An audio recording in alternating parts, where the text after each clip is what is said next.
The two teams that call Ball Arena home here in Colorado seem to be heading in pretty opposite directions. Is one headed for a revitalized title run, and is the other headed for some pretty significant changes this offseason? All things to come on today's rundown, and we begin, unfortunately, in the NBA, where the Denver Nuggets had a pretty tough weekend. We saw them fall to the hands of the lowly Washington Wizards, 126-123, after a Jordan Poole game-winning three-point shot. So they lose at home to one of, if not the worst teams in the NBA. That's bad enough. And then you add in the context of them being swept for the season by the worst team in the NBA. Not exactly the way that you would want a title contending team, or a team that we hope is still in contention for a title with Nikola Jokic at its core. Factoring in also that they barely beat the backup Los Angeles Lakers, who played without LeBron James and Luka Doncic, also on the home floor, coming down to the final seconds of the game, needing Jokic to secure an and one basket to be able to pull ahead in that one. All in all, just a really disappointing weekend if you're a Denver Nuggets fan.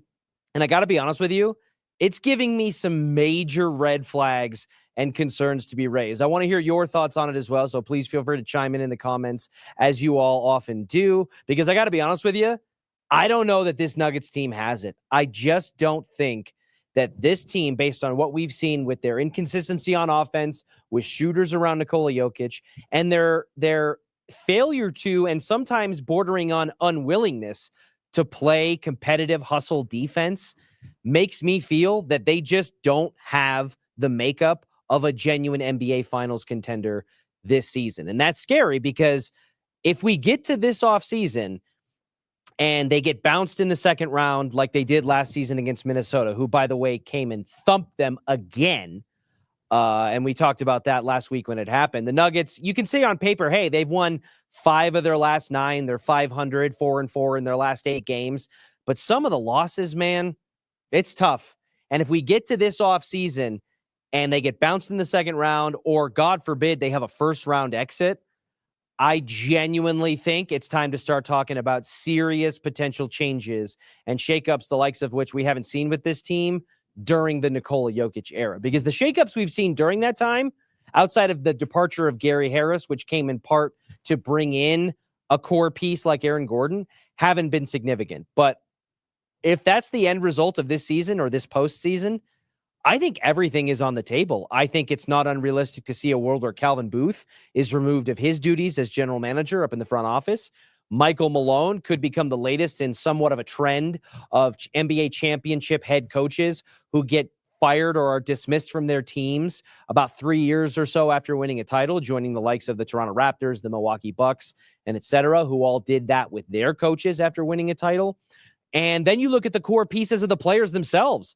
Is Jamal Murray a Denver Nugget after this season if the Nuggets get bounced in the second round or even sooner? I don't know. They just signed him to a massive contract extension, over $200 million, which will make him tougher to move, I think, or at least make the teams who are interested in him have to think a little bit longer, and maybe bring in more apron-level conversations if it's a contending team that wants to move for him. Michael Porter Jr., who's going to be next up on the block to get paid after the 26-27 season, is another guy that I think you could see maybe shifting. Regardless, the team is going to look different. If they don't make a run at it this year, which is a lot of pressure to put on a team that I think has gone through some pretty roller coaster type struggles over the course of this season. And you can say, hey, yeah, they're the 3rd seed in the West. They're essentially tied for 2nd place in the conference, losing the tiebreaker there with Houston, but ahead of Memphis. That's not the worst place to be in. Hey, they're one of the top 3 teams in the conference, but I feel like looking at it that way, there's a little bit of fool's gold in that regard, because sometimes when you watch them struggle to beat a team like the Wizards, when the backup Lakers take them down to the final 30 seconds of the games, and it's really Austin Reeves and Bronny James and others trying to keep that Lakers team in the fight, that doesn't seem like a team that's going to go in there and beat the Oklahoma City Thunder 4 games out of 7. Now, they did split their series just a week and a half or so ago against Oklahoma City, which is by far and away the best team in the Western Conference in terms of record. And then they held their own against a Boston squad before getting thumped by the Thunder once and then the Minnesota Timberwolves shortly after. You guys can tell me I'm crazy, but I'm just telling you, this Nuggets team feels like it might be cooked. And I think that just like we saw the Colorado Avalanche, who kept banging their heads against the second-round wall, which had different factors at play because there's no Valeri Nichushkin type situation with the Denver Nuggets, and it's a different style of sport and things of that nature. We saw the Avalanche, and I think Chris McFarland come to a realization that the core that they had built, as much value as they're in and as much meaning as there is with a player and a core piece like Mikko Rantanen, that changes had to be made in order to try to come at this thing a different way, and they did it. The Nuggets chose not to go that route. Well, circumstance may force their hand if this postseason fizzles out similarly to the way it did last year. And I think you're looking at potentially rebuilding a new core around Jokic with AG and Christian Brown at the center of it. And maybe if you ship off Michael Porter Jr. and or Jamal Murray and another piece kind of comes in to supplement that, then there's that player X to be named. But I just really think, unfortunately, the vibe that I'm getting right now is that we need to brace ourselves and prepare ourselves for some pretty significant changes over at Ball Arena as it relates to the Denver Nuggets. The Avalanche, on the other hand, they seem to have taken the other fork in the road. While it seems like the Nuggets are trending in the wrong direction as we near the home stretch before the postseason, the Avalanche and their flurry of moves at the trade deadline just at the beginning of this month, they seem to be heading in a much more positive direction. It seems every game Marty Necas seems more comfortable and has more production on that top line with Artturi Lehkonen and Nathan MacKinnon. Valeri Nichushkin staying healthy and being productive, really bolstering that second unit. The additions of Brock Nelson and Ryan Lindgren and Charlie Coyle and all of these players that they brought in, I genuinely think you're seeing pieces start to click together. And this feels like a team, especially with what we saw against Dallas, spoiling Mikko Rantanen's return just yesterday. This feels like a team that I watched play Dallas yesterday. I think that the Avs can beat the Dallas Stars in a 7-game series, which makes the prospect of turning and facing them in the postseason in the first round, which it seems like the collision course is for that, much less daunting in that regard. Now you're still going to have to go through Winnipeg potentially in the second round if you get past that. So the cup run for the Avs, the path to a Stanley Cup this season feels infinitely more difficult than what they experienced in the 2022 Cup run when they ended up hoisting Lord Stanley's Cup. But this team is more equipped, I think, to face those challenges head on than some of the past years since they won the Cup. So I think we need to give a massive praise and credit to Chris McFarland for having the fortitude and the foresight to try to come at this thing a different way than they have in the past. And based on the early results, it's only been, a handful of games or so since then. But in the week or so since the trade deadline has passed, I really think the early returns are positive for the Colorado Avalanche. And I think that you can see it on the ice when you just watch the way Marty Necas slides into that Mikko Rantanen slot. And it feels like the prospect, which was a gamble, by the way, by the front office to say, hey, we think we can get 70, maybe 80% of Mikko Rantanen's production for a fraction of the price. Those numbers are looking pretty good so far. Watching Necas on the ice is poetic almost. He's so fast and he's so smooth. And Nathan MacKinnon, the ultimate distributor, is able to, if he has guys alongside him like Artturi Lehkonen and Marty Necas that can put themselves in the right position, he can distribute the puck to them better than anybody in the league. And that's why NHL.com and others have him, kind of in the pole position to take home the Hart Trophy for a second straight year, which I frankly didn't see coming. I kind of thought this was going to be a Draisaitl runaway situation, and it may still end up being that. But it feels like there's little flickers of life in the Nathan MacKinnon MVP conversation that maybe weren't there a handful of weeks ago. But if you watch the way that they played against Dallas, I think they're bigger defensively, although depth might be a little bit of a concern there as they wait for injuries to come back. And I don't know that I love seeing Eric Johnson play in the second defensive pairing with his current career situation and age and all that. Don't forget, when they won the Cup, he was a third pairing defenseman when they won a Cup. And now we're trying to repeat a Cup with him as a second pairing. Don't love that. But the additions that they made, everybody seems to be gelling and fitting into their role. And I think that's a really positive sign for the Colorado Avalanche, which helps bring a little bit of yang to the yin of negativity that it feels like is surrounding the Denver Nuggets at this time. Speaking of the Colorado Avalanche, they are the subject of our latest Mile High Milestone countdown presented by your local Ford dealers. And we kept it positive with this year's Avs as they hope to make another Stanley Cup run. Today's milestone encapsulates the last time they successfully were able to do that in 2022 when they finally reached the mountaintop for a third time in franchise history. And to take this walk down memory lane with me is someone who was very present and very aware here at the station during that time, and that is DenverSports.com's Will Peterson. Will, how are you, man? I'm great, Richie. How are you? Doing well. Will, the 2022 Stanley Cup for the Avs, while it feels like in some ways it was a long time ago, considering what's transpired since then, it really wasn't. And I want to start with the overall vibe of that team. When I think back on it, I want to get your thoughts. I don't know that I have seen a hockey team look and feel just consistently as dominant offensively as that 21-22 Avs team was. How do you remember it looking back on them? Yeah, that's a good place to start. I mean, they came at you in waves, right? Like it was waves. And honestly, there was a relentless pressure from that team that you felt like at any moment they could score a goal, whether it was the first line out there or the fourth line out there.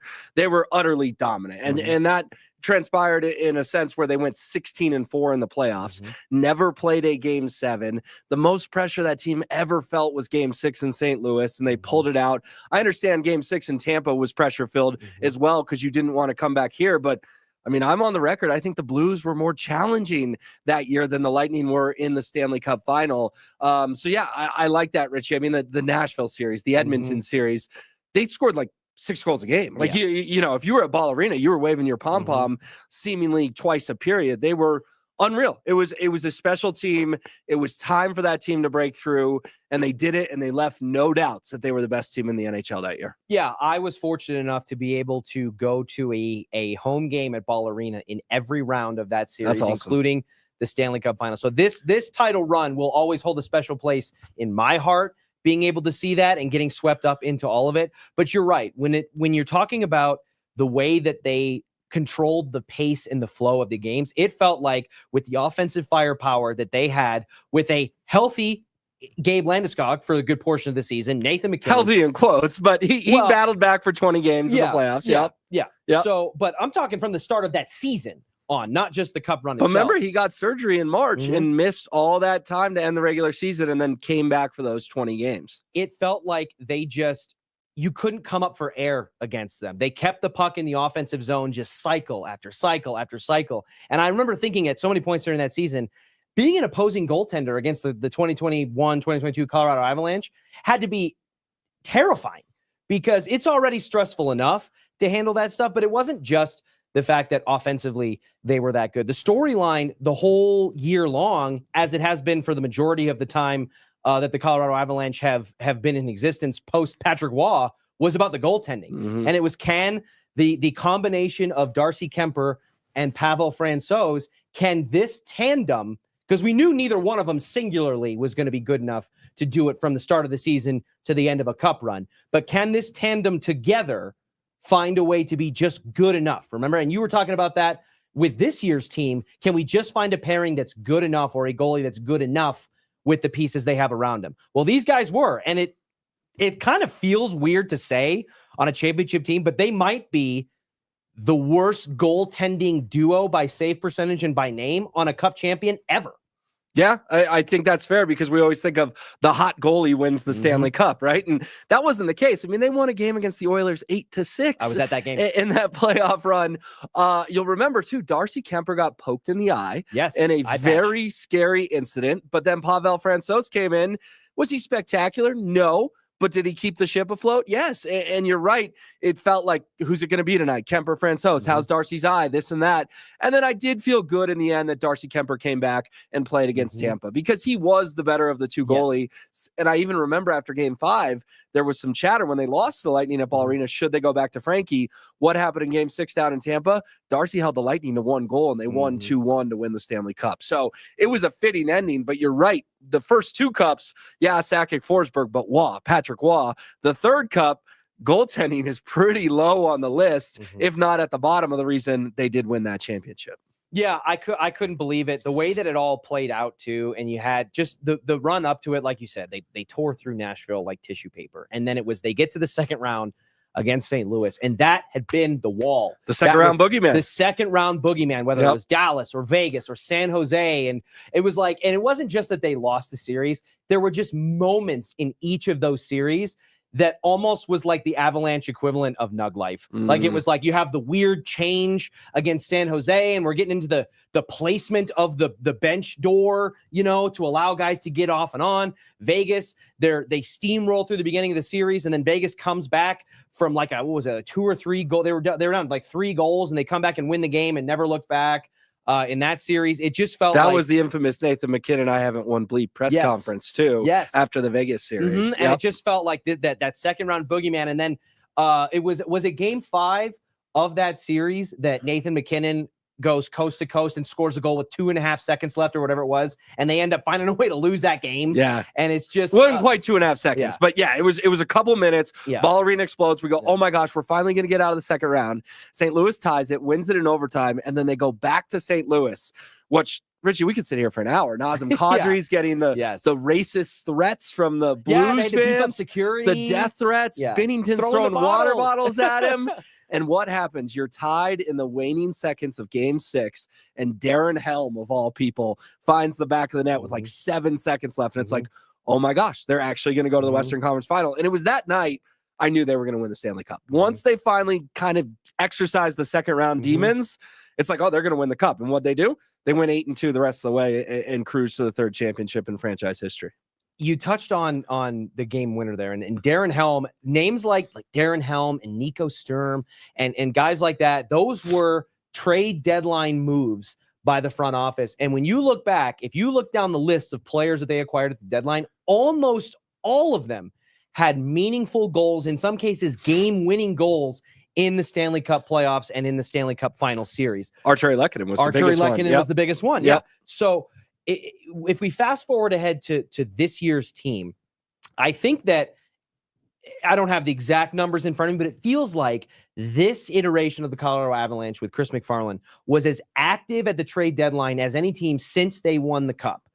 And based on the moves that they made, do you feel like this team is best equipped to make another Cup final run as any team since they last successfully did it in 2022? Yeah, it's definitely their deepest team since they won the Cup. And you say, they made 4 moves at the deadline that year. That was when Joe Sakic was the GM. Chris McFarland made 9 trades this season, Richie. 9! Yeah. Wrap your mind around that for a second. Think of the names he's brought in. Let's start with the goalies. Mackenzie Blackwood, Scott Wedgwood. Then he brings in Marty Necas and Jack Drury. Then he brings in Ryan Lindgren. Then he brings in Charlie Coyle. Then he brings in Brock Nelson. He has totally reshaped this roster. The team that lined up at training camp in September and the team that's on the ice now in March, they are entirely different. So yeah, this team has the best shot to win the Cup. Now we're knocking on all the wood that Valerian Nichushkin's on the ice because he is the guy that, derailed the last 2 playoff runs by disappearing, which we talked about on a different featured on this Mile High Milestone. So they're definitely the deepest they've been since they've won the Cup. I don't know if they're as good as the Cup team in 2022, but as Gary Kubiak would say, we are fixing to find out. Yeah, and I just you rattled off the names there, and I think the thing that gives me the most confidence is just to see the ease with which it feels like a lot of these guys, even though with the most recent ones it's a shorter sample size, are fitting into their roles. The Marty Necas slide into the Mikko Rantanen slot feels very natural, and it seems like it's continuing to grow. Jack Drury being like a middle 6, bottom 6 kind of depth piece, and now that he's moved over to the winger position instead of playing center, feels like it's a little bit more productive from him there. I think you are seeing, and Bednar talked about it after the Dallas game, which is where I want to go with you next, about just the size of the defenseman that they brought in is helping them from a physicality standpoint to stay with these teams when they're not having to fight in the defensive zone as much. And you were there in the building for the most recent game, Mikko Rantanen's return. He got the video tribute, which he's well deserving of. And you were there in person. Was it cheers with a smattering of boos, or was it cheers with a smattering of Moose. Oh, it's booze. Yes. Really? Okay, because on TV sometimes, and when you're listening to the broadcast, it can be hard to decipher that. But in person, it's usually pretty discernible. Yeah, no, Richie, I was shocked. I was shocked how many boos Mikko Rantanen got yesterday. I mean, to the point where they play the tribute video, they show him on the Jumbotron. He's emotional. And it's audible boos. I mean, audible boos. Like I had always maintained, hey, maybe he'll get booed when he touches the puck, which, oh, by the way, he did. He and Matt Duchene both. But also, to see his face, guy looks like he's on the verge of tears, and to hear boo, not moose, boo, that was jarring. Again, there was a lot of people standing up and clapping. I'm not painting it like he got 18,000 people booing him. But that surprised me, Richie. And then you look up, and every time 95 or 96 from Dallas touched the puck, they were getting booed. Mikko Rantanen did not get the warm and fuzzy reception from Avs fans. Now, I will say this. If he still played for the Carolina Hurricanes, he would have. He would have. It's the fact that he went to Dallas, a rival, for $500,000 more a season, took 12 rather than 11.5 in Colorado. That's the reason why. If he had just come back as a Hurricane next season, it would have been all puppies and roses. But he came back as a Dallas Star. They're going to play each other in the first round of the postseason. And again, I'm glad you asked me, but Mikko Rantanen got booed more than I expected yesterday. Yeah, and I do think that the way that things transpire post, what was it? What was it? Was like mid-January when the trade went down. Late January 24th. Yep. January 24th. So it's what transpired, I think, between January 24th and this past weekend that changed a narrative for Mikko that I necessarily didn't see coming. Because I agree with you. If it had just been, hey, you went to Carolina and you're doing that, they're also a cup contending team. They're not in the West, right? You're not going to run into them in the first round of playoff series. And then if you fall back to the default, talking points that we say, that's the business side of things. That's that. But it just felt like every week, some new piece of audio or some little report or tidbit from LeBron to Spittin' Chicklets to Wyshynski to whoever, something else comes out and you're like, what's really going on here? And I think, and you can correct me if you think I'm wrong, I think there's a part of me that, and this would go to the blindsided nature of the thing, I think the Avs maybe wanted to move on. I think they were fine with keeping him, but they were like, hey, if we're going to keep him, it is going to be at the most bare basement thing that we think we can offer, because we still need to satisfy this depth, and we are totally fine with him walking away. And I just don't know that Mikko or his representation expected that to be the case. No, you're not wrong at all. Mikko spoke on Saturday, actually, at the Dallas Stars Hotel, and maintained that he went to the front office, said, guys, I really want to get this. Like, no more agents. I'm going to go knock on Chris McFarland's door. I really want to get this done. I'll come down to 12. Chris McFarland said, okay, I hear you, Mikko, and traded him the next day. So that was the final straw for Chris, is Mikko's going to come knock on my door, thinks he's doing me some big favor if I'm going 14 to 12. I'm not even prepared to offer this guy 12, and he's stuck at 12. So he shipped him out to Carolina. If Mikko Rantanen could have a do-over, Richie, he would do it over 100 out of 100 times. I completely agree with you. It's a classic. He overplayed his hand. And I even talked to some people in the press box yesterday who spoke to Mikko when he was out east right after the trade, and they told me, you know, when you're talking to someone and you can't tell they're all there, their mind is just kind of afloat. That's what they said. Not like he's crazy, but just he was stunned. Yeah. Like he couldn't wrap his mind around the fact that he was sitting in a locker room with a Carolina Hurricane sweater on. He would do this over again. He overplayed his hand. He learned a hard lesson. And unfortunately, he's never going to play for the Colorado Avalanche again. No. And I don't think that at the same time, I don't know that the Avs are going to be worse for it. I think now, the postseason could change anything. If they go out there and it feels exactly the same as it was with Mikko, and the depth pieces that they brought in don't work, or if the Dallas Stars beat the Avs in the first round of the playoffs, which based on yesterday's showing, I actually don't think that is the logical case. I think this Avs team can beat that team 4 times in 7 games. I think they outplayed them for 57 minutes of a hockey game. They did. And a 30-second stretch in the third period made it tougher than it needed to be. But so the postseason will ultimately decide the shape of the narrative. But I do think on paper, as of now, with the early returns that we have, this Avalanche team choosing the depth route and shaking up the snow globe from the way they'd approached it before is giving them a better chance than if they had kept things the same and Mikko's making 12 or 12-2 or whatever it is, and they don't have any of those other pieces. Yeah, I mean, I'll be honest, I wasn't a big fan of the trade, but the thing that people always failed to mention, my stance was, I'm not happy now, but talk to me in 6 weeks. Well, guess what? Those 6 weeks were good for Chris McFarland. Like, I can sit here with a straight face and tell you they are a better team today than they were on January 23rd. They are. Jared Bednar even got asked about that yesterday and said, listen, I'm not going to compare the two situations because he knows that's bulletin board material if he says we're better now. But he did say, we're in a good spot. Mikko's in a good spot in Dallas, and life goes on. And I thought that was a really interesting quote from Bednar of like, this all worked out for the Avs. It did. Now, again, you're right. The postseason will be the ultimate judge. If they lose in 5 or 6 games to Dallas, that blows everything I'm saying up. But in the grand scheme of things, Richie, they are a better team today than they were 2 months ago. I agree with you. I totally agree. And before you came in at the start of the show, I basically framed this entire conversation about I think there's a fork in the road heading into the NBA and NHL postseasons. And each of our Colorado teams that call Ball Arena home are going in opposite directions at that fork. And I think this past weekend or even this last 7 or 8 game stretch for each team is a microcosm of that. The Avalanche have won 8 of their last 9 games. Yep.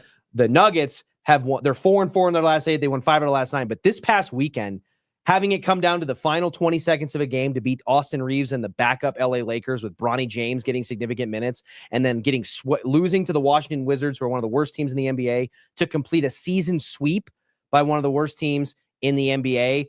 I just am starting to really feel like we need to brace ourselves for some significant potential changes with the Denver Nuggets after this season if this trend seems to continue into the postseason. Yeah, I think that's totally fair. I mean, listen, the Nuggets right now are in a bad place, right? A very, very bad place.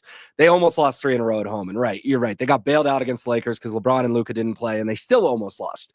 That said, the only thing I will caution people, the Avs going into the 22 playoffs were struggling. They went 16-4 and won a title. The Nuggets going into the 23 playoffs were struggling.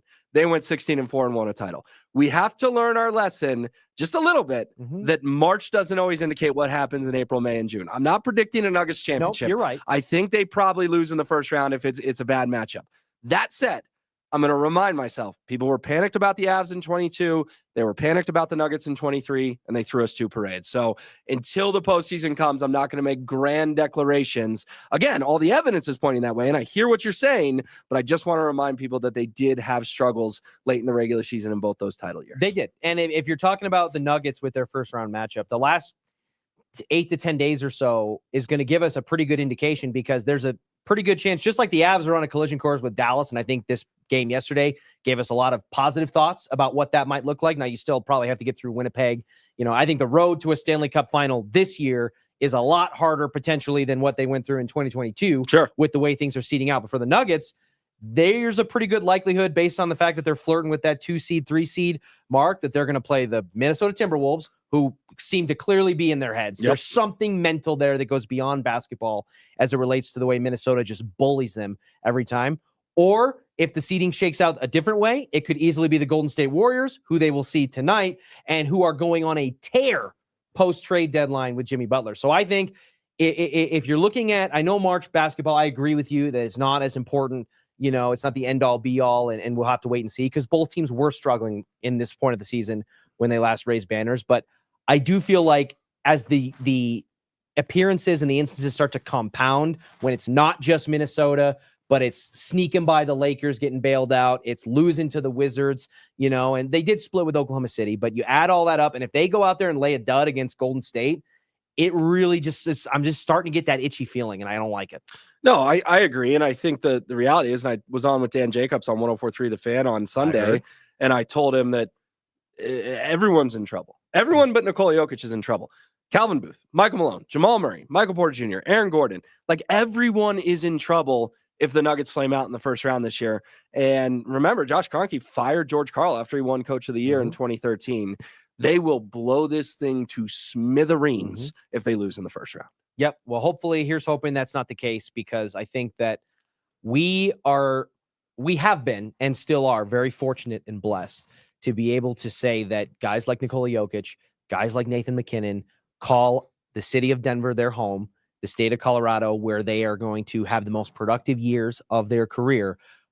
But it feels like we're closer to the back end of that bell curve than we were on the ascension. And each team was able to get a title, but I think there's a very real possibility that you and I are sitting here 3 years from now and we're like, man, remember the good old days? Yeah. You know, and then you get that Andy Bernard quote of like, I wish someone would tell you you're in the good old days before you've left them. Right. And I just hope that that's not where we're at right now, because I want the title window for both of these teams to stay open for as long as possible. Will, thank you so much for joining us today. Always appreciate your insight and all the work you do covering the Avs, the Broncos, and everything at DenverSports.com. Give us a follow, like, and subscribe on YouTube, Denver Sports 104.3 The Fan. So much great content out there for you. And on the way out, it's tourney season. Shout out to the CSU Rams winning the Mountain West for the first time in over 2 decades. Yeah, very cool. They'll be dancing over in Seattle, I believe.